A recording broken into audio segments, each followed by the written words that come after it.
ನಮಸ್ಕಾರ ರಿವ್ಯೂ ಚಾನಲ್ಗೆ ಸ್ವಾಗತ. ನಾನು ಸೌಖ್ಯ ಗಾಂವ್ಕರ್. RSS ಮಾತನ್ನ ತೆಗೆದು ಹಾಕದೆ ಮುದ್ರೆ ಒತ್ತೇ ಬಿಟ್ರ ಮೋದಿ ಶಾ. ಕೊನೆಗೂ ಬಿಜೆಪಿ ರಾಷ್ಟ್ರೀಯ ಅಧ್ಯಕ್ಷರ ಆಯ್ಕೆ ಸನ್ನಿಹಿತವಾಗಿದೆ. ಇನ್ನೇನು ಹೊಸ ತಿಂಗಳು ಶುರು ಆಗ್ತಾ ಇದೆ. ಏಪ್ರಿಲ್ ಆರಂಭದಲ್ಲಿಯೇ ಮೊದಲ ವಾರದಲ್ಲಿಯೇ ಹೆಸರು ಅಂತಿಮವಾಗಲಿದೆ ಅನ್ನೋದು ಬಿಜೆಪಿಗೆ ಕೊನೆಗೂ ಸಾರಥಿ ಫಿಕ್ಸ್ ಆಗಿ ಬಿಟ್ಟಿದ್ದಾರೆ ಅನ್ನೋ ವಿಚಾರ. ಯಾರ್ಯಾರ ಹೆಸರು ಹಾಗಾದ್ರೆ ಸದ್ಯ ಕೇಳಿ ಬರ್ತಿರೋದು. ನಿನ್ನೆ ಅಷ್ಟೇ ಮೋದಿ RSS ಕೇಂದ್ರ ಕಚೇರಿಗೆ ಭೇಟಿ ಕೊಟ್ಟರು. ಮಹತ್ವದ ಮಾತುಕತೆ ಆಯಿತು. ಇದು ರಾಷ್ಟ್ರ ರಾಜಕಾರಣದಲ್ಲಿ ರಾಷ್ಟ್ರ ಬಿಜೆಪಿಯಲ್ಲಿ ಅತಿ ದೊಡ್ಡ ತಿರುವನ್ನ ಕೊಡುವ ಬೆಳವಣಿಗೆ. ಯಾಕಂದ್ರೆ ಸಮಸ್ಯೆ ತುಂಬಾ ಡೀಪ್ ಆಗಿ ಹೋಗಿಬಿಟ್ಟಿತ್ತು. ಕೊನೆಗೆ ಸ್ವಲ್ಪ ಕಂಟ್ರೋಲ್ ಆಗಿ ಡ್ಯಾಮೇಜ್ ಕಂಟ್ರೋಲ್ ಮಾಡ್ಕೊಳ್ತಾ ಇಲ್ಲಿಗೆ ಬಂದಿದ್ದು ಮೋದಿ RSS ಜೊತೆಗೆ ಇರುವಂತಹ ಸಣ್ಣ ಪುಟ್ಟ ಸಮಸ್ಯೆಗಳನ್ನ ಬಗೆಹರಿಸೋದಿಕ್ಕೆ ಬಹಳ ಆಸಕ್ತಿಯನ್ನು ತೋರಿಸ್ತಿದ್ದಾರೆ ಅನ್ನೋದು ಅವರ ಇತ್ತೀಚೆಗಿನ ನಡೆಗಳಲ್ಲೇ ಗೊತ್ತಾಯಿತು. ಈಗ ಕೇಂದ್ರ ಕಚೇರಿಗೆ ವಿಸಿಟ್ ಹಾಕಿದ್ರು, ಮಾತುಕತೆ ಆಗಿದೆ ಮತ್ತು ಇದರ ಬೆನ್ನಲ್ಲೇ ರಾಷ್ಟ್ರೀಯ ಅಧ್ಯಕ್ಷ ಆಯ್ಕೆ ಕೂಡ ಫಿಕ್ಸ್ ಅಂತ ಹೇಳಲಾಗ್ತಿರೋದು. ಮಾಹಿತಿ ಮುಂದೆ ಇಡ್ತಾ ಇದ್ದೀವಿ. ಮಿಸ್ ಮಾಡಿದ್ರೆ ನಮ್ಮ ಚಾನಲ್ನ ಸಬ್ಸ್ಕ್ರೈಬ್ ಮಾಡಿ, ನಿಮ್ಮ ಅಭಿಪ್ರಾಯ ಕಮೆಂಟ್ ಮಾಡಿ ತಿಳಿಸಿ. ಎಸ್ ವೀಕ್ಷಕರೇ, ಬೇರೆ ಬೇರೆ ವಿಚಾರಗಳಲ್ಲಿ ಸಮಸ್ಯೆ ಇತ್ತು. ಅದರಲ್ಲೂ ಈಗ ರಾಷ್ಟ್ರೀಯ ಅಧ್ಯಕ್ಷ ಆಯ್ಕೆಯಲ್ಲಿ RSS ಬಿಜೆಪಿ ಎರಡೂ ಕಡೆಯಿಂದ ಸಮನ್ವಯ ಸಾಧಿಸೋದು ಬಹಳ ಬಹಳ ಪ್ರಮುಖ. ರಾಷ್ಟ್ರ ಬಿಜೆಪಿಯ ಸಂಘಟನಾ ದೃಷ್ಟಿಯಿಂದ ಇಬ್ಬರೂ ಕೂಡ ಒಪ್ಪಿಗೆಯಿಂದ ಅಧ್ಯಕ್ಷ ಆಯ್ಕೆ ಮಾಡೋದು ತುಂಬ ಇಂಪಾರ್ಟೆಂಟ್. ನಡ್ಡಾ ಅವರ ಹೇಳಿಕೆಯಿಂದನೇ RSS ಸಿಟ್ಟಾಯಿತು ಅನ್ನೋದಿದೆ. RSS ಈಗೇನು ಅವಶ್ಯಕತೆ ಇಲ್ಲ ಅನ್ನೋ ರೀತಿಯಲ್ಲಿ ಸೌಂಡ್ ಆಯಿತು ಅವರ ಮಾತು ಎಲೆಕ್ಷನ್ ಟೈಮಲ್ಲಿ. ನಡ್ಡಾ ಅವರು ಮೋದಿ ಶಾ ಕೈಗೊಂಬೆಯಾಗಿದ್ರು ಅನ್ನೋಂಥ ಮಾತು ಕೂಡ ತುಂಬ ಸಲ ಕೇಳಿಬಂತು. RSS ಹಿಡಿದಿದ್ದು ಸೂಪರ್ ಮ್ಯಾನ್ ಆಗೋಕೆ ಹೊರಟವರು, ದೇವರಾಗೋಕೆ ಹೊರಟವರು, ತಮ್ಮ ಭವಿಷ್ಯವನ್ನೇ ಅರಿತಿಲ್ಲ, ಮಣಿಪುರದ ಸಮಸ್ಯೆ ಅದು ಇದು ಅಂತ ಮೋದಿಯತ್ತ ಕ್ಷಿಪಣಿ ಉಡಾಯಿಸಿದ್ರು. ಆದರೆ ಮೊನ್ನೆ ಅಮೆರಿಕನ್ ಪಾಡ್ಕಾಸ್ಟರ್ ಜೊತೆಗೆ ಮಾತುಕತೆಯಲ್ಲಿ ಏನಂದ್ರು ಮೋದಿ, ನನ್ನಿಂದಲೂ ತಪ್ಪುಗಳಾಗಿರ್ಬೋದು, ನಾನು ಮನುಷ್ಯ, ನಾನು ದೇವರು ಅಂತ ಮೋದಿ ಹೇಳ್ಕೊಳ್ತಿದ್ದಾರೆ ಅನ್ನೋ ರೀತಿಯಲ್ಲಿ ಆಕ್ರೋಶ ಸಿಡಿತಲ್ಲ. ಬಟ್ ಮೋದಿ ಕ್ಲಿಯರ್ ಮಾಡ್ತಾರೆ, ನನ್ನಿಂದಲೂ ತಪ್ಪುಗಳಾಗಿರಬಹುದು, ನಾನು ಸಾಮಾನ್ಯ ಮನುಷ್ಯನೇ, ಆದರೆ ತೆಗೆದುಕೊಳ್ಳುವುದಕ್ಕೆ ಮನಸ್ಸಿದೆ ಅನ್ನುವ ಮೂಲಕ ಸಂದೇಶವನ್ನು ರವಾನಿಸಿದ್ರು. ಅಷ್ಟೇ ಅಲ್ಲ, ನನ್ನ ಇವತ್ತಿನ ವ್ಯಕ್ತಿತ್ವ, ನನ್ನ ಬೆಳವಣಿಗೆ ಎಲ್ಲದಕ್ಕೂ RSS ಕಾರಣ, RSS ಮೋದಿಯನ್ನು ರೂಪಿಸಿದ್ದು ಅನ್ನುವಂಥ ಸಂಪೂರ್ಣ ಕ್ರೆಡಿಟ್ ಅನ್ನು ಕೊಡೋ ಮೂಲಕ ಪೂರ್ಣ ಪ್ರಮಾಣದಲ್ಲಿ ನಾನು ರೆಡಿ ಇದ್ದೀನಿ ಎಲ್ಲ ಸರಿ ಮಾಡ್ಕೊಳ್ಳೋಕೆ ಅನ್ನೋ ಸಂದೇಶ ಕೊಟ್ಟರು. ಅಲ್ಲಿಂದ ಮತ್ತೆ ಟ್ರ್ಯಾಕ್ಗೆ ಬರೋ ರೀತಿ ಕಾಣಿಸ್ತು ಬಿಜೆಪಿ RSS. ನಿನ್ನೆ ಕೇಂದ್ರ ಕಚೇರಿಗೆ ಭೇಟಿ ಕೊಟ್ಟಿದ್ದು ಅತ್ಯಂತ ಮಹತ್ವದ್ದು. ಈಗ ನೋಡಿ ರಾಷ್ಟ್ರೀಯ ಅಧ್ಯಕ್ಷರ ಆಯ್ಕೆ ಸನ್ನಿಹಿತವಾಗಿದೆ. ಕೊನೆಗೂ ಬಹಳ ದಿನಗಳಿಂದ ಪೆಂಡಿಂಗ್ ಅಲ್ಲಿ ಇದ್ದಿದ್ದು. ಸದ್ಯ ಚರ್ಚೆಯಲ್ಲಿರೋದು 3 ಹೆಸರುಗಳು. ಶಿವರಾಜ್ ಸಿಂಗ್ ಚೌಹಾಣ್ ಸೀನಿಯರ್, ಮಧ್ಯಪ್ರದೇಶದ CM ಆಗಿದ್ದವರು, 13 ವರ್ಷ ಇದ್ದಾಗಲೇ RSS ಸೇರಿದವರು, RSSನ ಗಟ್ಟಾಳು. ಹಾಗೆ ಸಂಘಟನೆ ಅಂತ ಬಂದಾಗ ಹೆಚ್ಚು ಮಾತಿಲ್ಲದೆ ಕೆಲಸ ಮಾಡಿ ತೋರಿಸುವಂತಹ, ಪಕ್ಷ ಮುನ್ನಡೆಸುವಲ್ಲಿ ಚಾಂಪಿಯನ್ ಅನ್ಸ್ಕೊಂಡಿರುವಂತಹ ಶಿವರಾಜ್ ಸಿಂಗ್ ಚೌಹಾಣ್ ಅವರು ಅತ್ಯಂತ ಅನುಭವಿ ನಾಯಕ.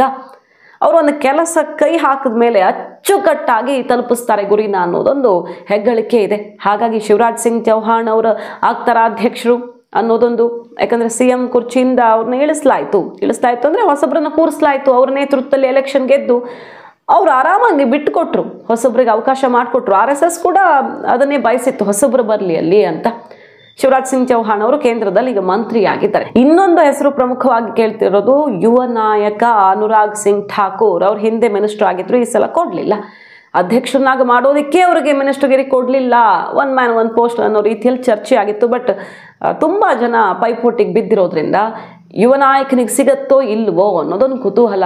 ವಾಕ್ಚಾತುರ್ಯ, ರಾಹುಲ್ ಗಾಂಧಿ ಅವರನ್ನ ತುಂಬಾ ಅಚ್ಚುಕಟ್ಟಾಗಿ ದಾಖಲೆ ಸಮೇತ ಹೈರಾಣು ಮಾಡ್ಕೊಂಡು ಬಂದಿದ್ದಾರೆ. ಕಾಂಗ್ರೆಸ್ ಅನ್ನ ವಾಚಾಮಗೋಚರವಾಗಿ ವಾಗ್ದಾಳಿ ನಡೆಸಿ ಅವರನ್ನ ಮೂಲೆ ಗುಂಪು ಮಾಡುವಲ್ಲಿ ಏನೇನು ಮಾಡಬೇಕೋ ಅಷ್ಟು ಚೆನ್ನಾಗಿರೋ ಅಸ್ತ್ರಗಳಿವೆ. ಅನುರಾಗ್ ಠಾಕೂರ್ ಅವರ ವಾಗ್ಜರಿ ನೋಡಿದ್ದೀವಿ ನಾವು.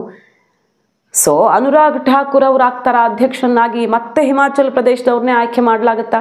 ಅವರ ತಂದೆ CM ಆಗಿದ್ದವರು, ಈಗ ನಡ್ಡಾ ಅವರು ಅಲ್ಲಿಂದಾನೇ ಬಂದು ಅಧ್ಯಕ್ಷರಾಗಿದ್ದವ್ರಲ್ವ. ಹಾಗಾಗಿ ಮತ್ತದೇ ರಾಜ್ಯಕ್ಕೆ ಅವಕಾಶ ಕೊಡ್ತಾರ ಅನ್ನೋದೊಂದು ಪ್ರಶ್ನೆ ಉಳ್ಕೊಂಡಿದೆ.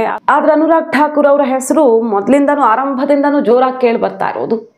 ಇನ್ನು 3ನೇ ಹೆಸರು ಕೇಳಿ ಬರ್ತಿರೋದು ಈಗ ಧರ್ಮೇಂದ್ರ ಪ್ರಧಾನ್. ಇವರು ಕೂಡ ಮಿನಿಸ್ಟರ್ ಆಗಿದ್ದಾರೆ.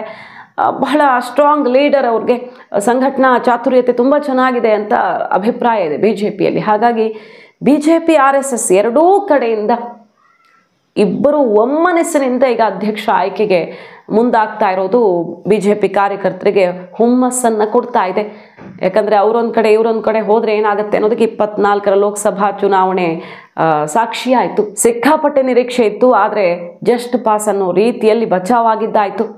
ಈಗ ಆ ತಪ್ಪು ಮಾಡ್ಕೊಳ್ಬಾರ್ದು ಅಂತ ಮಹಾರಾಷ್ಟ್ರದಲ್ಲಿ ಮತ್ತು ಈಗ ಡೆಲ್ಲಿ ಎಲೆಕ್ಷನ್ನಲ್ಲಿ, ಹರಿಯಾಣದಲ್ಲಿ ಎಲ್ಲ RSS BJP ಕಾಂಬಿನೇಷನ್ ಪಕ್ಕಾ ವರ್ಕೌಟ್ ಆಗಿದೆ. ಆ ಫಲಿತಾಂಶವನ್ನು ನೋಡಿದ್ದಾಗಿದೆ.